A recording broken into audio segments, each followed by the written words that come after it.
Situasi pandemi yang membaik juga membawa optimisme menjelang datangnya bulan suci Ramadan.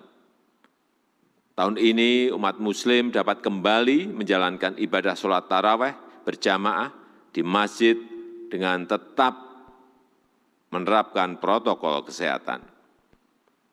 Bagi masyarakat yang ingin melakukan mudik lebaran juga dipersilahkan, juga diperbolehkan dengan syarat sudah mendapatkan 2 kali vaksin dan 1 kali booster, serta tetap menerapkan protokol kesehatan yang ketat.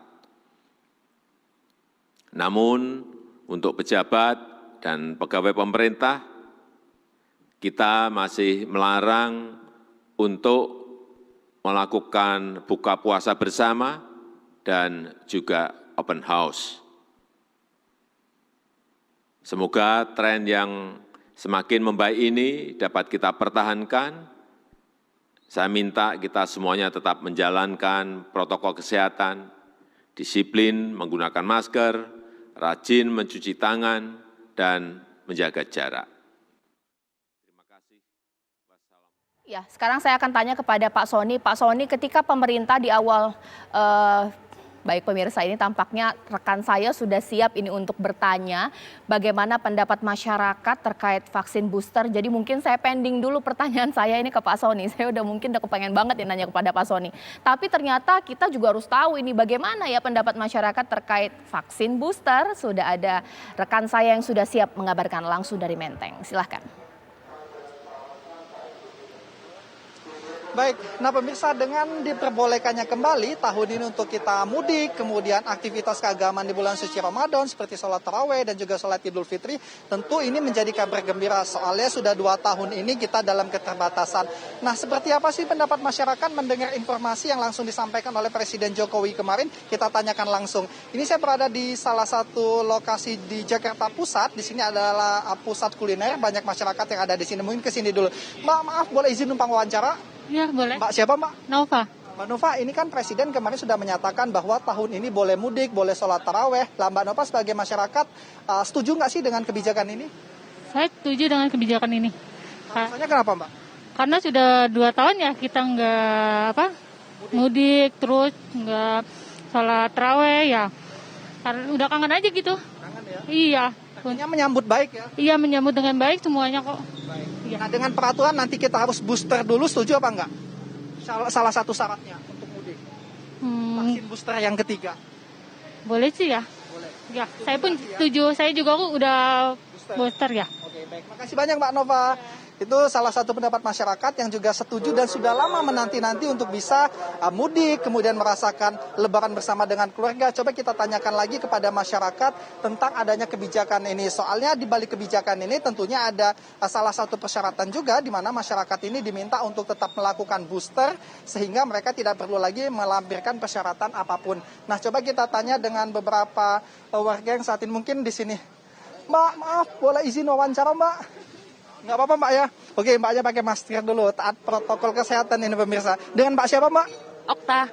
Mbak, ini kan Presiden kemarin sudah menyampaikan boleh mudik, boleh sholat taraweh. Mbak sebagai masyarakat setuju nggak sih? Alhamdulillah setuju ya Mas ya. Maksudnya kita udah mulai kembali normal lagi perlahan-lahan. Karena kan sebelumnya susah ya untuk taraweh dan mudik dan lain-lain. Tapi untungnya sih pemerintah udah cepet ambil langkah ya untuk tahun ini. Kalau Mbak Okta biasanya mudiknya kemana? Ke Sumatera saya. Sumatera mana? Pekanbaru Riau. Oh, jauh ya. Lah dari 2 tahun sebelumnya sempat mudik atau sama sekali nggak mudik? Nggak mudik. Artinya menyimpan kerinduan yang sangat dalam ini ya? Betul-betul sama kampung halaman. Syaratnya sekarang kalau Mbak Okta sendiri sudah booster apa belum? Untuk sementara sih saya belum booster Mas. Masih cari tempat booster yang masih tersedia juga. Kan salah satu syaratnya juga nanti booster supaya tidak melampirkan seperti PCR, antigen, siap juga untuk booster? Insya Allah siap untuk booster. Boleh juga ya, Mbak siapa Mbak? Hasti. Resi, kalau Mbak Resi setuju nggak dengan ada kebijakan ini Mbak? Setuju aja sih, kalau misalkan sekarang udah bisa tarawih, itu kan pasti udah banyak banget yang kangen ya sama tarawih normal, puasa normal, itu sangat mendukung banget sih Mas. Kalau Mbak Isi sendiri sudah booster juga? Oh, belum, kebetulan belum ada jadwalnya juga. Dengan adanya rencana ini kira-kira akan cepat-cepat cari tempat booster atau gimana nih? Kalaupun ada tujuan ya pasti saya cari booster juga untuk karena kebutuhan juga sih. Terima kasih banyak. Selamat melanjutkan makannya Mbak ya. Oke, selamat bertemu nanti dengan keluarga ya. Setelah memendam rasa kangen tentunya 2 tahun, pasti mereka setelah ini akan mencari tempat untuk booster. Karena ini juga kalau kita lihat menjadi salah satu pemicu juga magnet supaya masyarakat ini untuk menyelesaikan boosternya ataupun vaksin di ketiga ini. Sementara itu Caca kembali ke Anda di studio. Baik, terima kasih. Yasin sudah mengabarkan dari sana dan minta testimoni dari masyarakat, ternyata mayoritas setuju, sudah pingin banget ini untuk mudik. Tapi ada juga ternyata masyarakat diwawancarai belum vaksin booster, masih mau cari-cari. Nah itu yang akan saya tanyakan kepada Pak Sony. Pak Sony, di awal Januari ini sempat ada kritikan lah ya dari koalisi sipil atau koalisi masyarakat sipil untuk pemerintah tunda dulu rencana booster karena vaksinasi tahap 1 dan 2 juga tidak merata atau banyak masyarakat di luar daerah atau daerah terpencil pun belum dapat. Ini bagaimana? Apalagi dengan kebijakan ini orang langsung memborong booster vaksin. Kurangkah fokus pemerintah untuk 100%-kan vaksin 1 dan 2? Jadi gini Mbak Caca, kelompok vaksinasi ini kan pertama kali kita berikan pada kelompok usia 18 tahun ke atas ya. Lalu itu sejak Januari 2021. Dilanjutkan dengan kelompok usia 12 sampai 18 tahun ya 12-17 tahun itu pada Juli 2021. Dilanjutkan untuk vaksinasi anak sejak Desember 2021. Kalau kita lihat capaiannya, ya ini data. Jumlah orang yang sudah divaksin 12 tahun ke atas, itu yang dosis lengkap sudah 74,1%, Mbak. Jadi sudah sangat tinggi sebetulnya. Kita masih punya PR untuk vaksinasi anak dan usia 12 sampai 17 tahun masih kita kejar ya. Nah, dengan target anak yang mau divaksin 26,5 juta anak, kita masih terus kejar ya, kita masih terus dorong. Jadi sebetulnya capaian vaksinasi dosis lengkap kita yang usia 12 tahun ke atas tadi sudah 74,1% dan itu menunjukkan bahwa begitu tingginya capaian vaksinasi di Indonesia atas kerja keras bersama-sama. Nah, oleh karenanya kita bisa fokus ya capaian-capaian vaksinasi yang masih perlu dikejar memang pada daerah-daerah tertinggal ya, pada daerah yang kemudian ada kendala di dalam geografis tetapi juga petugas itu luar biasa di dalam melaksanakan tugasnya. Makanya dengan kondisi yang ada, capaian yang sudah tinggi, booster dilakukan. Karena memang sangat memungkinkan vaksinnya ada, lalu kemudian nakesnya juga sangat mencukupi. Gitu kira-kira Mbak. Oke, kalau dari Pak Pandu bagaimana? Ya udah dengan mekanisme seperti itu di kota besar yang sudah 2 kali boleh booster, untuk daerah lain kemudian menyusul atau mungkin pemerintah kenapa tidak fokus dulu deh untuk 100%-kan vaksin 1 dan 2 di seluruh wilayah di Indonesia? Bagaimana Pak Pandu? Ya, pemerintah kan mengambil strategi semuanya. Yang belum divaksin segera divaksin, yang baru 1 kali ditargetkan menjadi 2 kali, yang 2 kali dan di booster. Jadi bukan klinik bukan hanya vaksinasi booster saja atau vaksinasi dosis kedua saja. Jadi siapapun yang datang dalam kondisi apapun yang kalau belum divaksin langsung divaksinasi, yang sudah 1 kali dilengkapi 2 kali, yang 2 kali dilakukan booster. Jadi satu sentra vaksinasi bisa melayani kondisi masyarakat dalam kondisi apapun. Itu yang paling penting. Karena Pandu, jangan sampai berarti ketika ada satu vaksinasi yang berebut untuk divaksin itu mengurangi jatah yang 1 dan 2 dong. Ketika mungkin tidak ada pembatasan. Berapa persen untuk yang booster, berapa persen untuk 1 dan 2? Ya, saya kira itu kan semua sudah diumumkan. Jadi semua terundang. Jadi yang datang ke pelayanan kesehatan untuk vaksinasi kan sudah terundang. Mana yang 2 kali, mana yang 1 kali. Jadi semua sudah dilakukan manajemen layanannya. Dan juga jangan takut kekurangan stok gitu kan. Jadi stok cukup. Nah, sekarang masalahnya adalah di lapangan bagaimana mengedukasi masyarakat supaya masyarakat mengecek kembali tempat layanan yang bisa sesuai dengan keinginannya.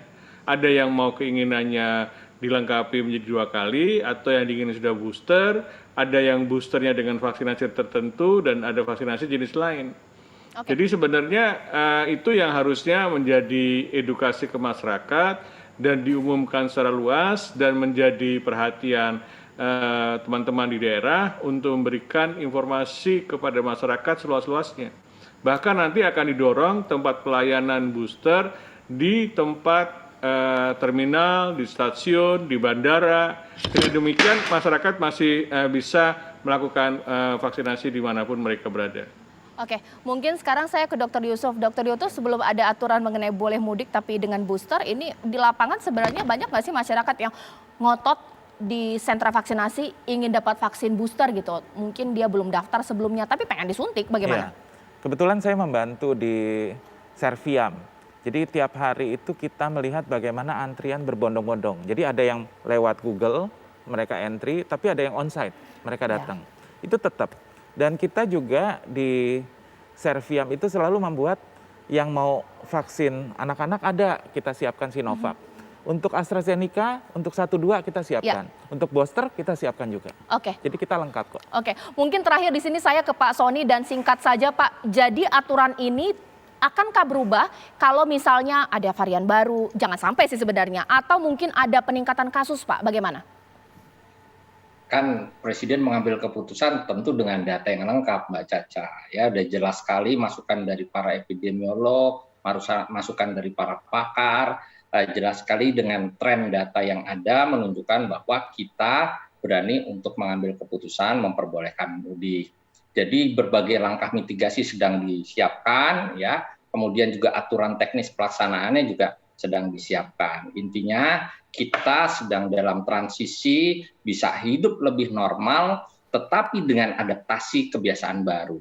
Perilaku yang adaptif itu penting. Dan satu hal, Mbak Caca, kita sangat bersyukur karena dari hasil survei perilaku masyarakat pada tanggal 16 sampai 25 Februari yang dilakukan oleh BPS, 91% masyarakat Indonesia yang melakukan protokol kesehatan, pakai masker, jaga jarak, cuci tangan, 91% karena kesadaran individu, kesadaran diri. Jadi memang masyarakat sudah punya tingkat kesadaran yang tinggi dan ini menjadi sebuah berita bagus penguat kita di dalam pengambilan kebijakan.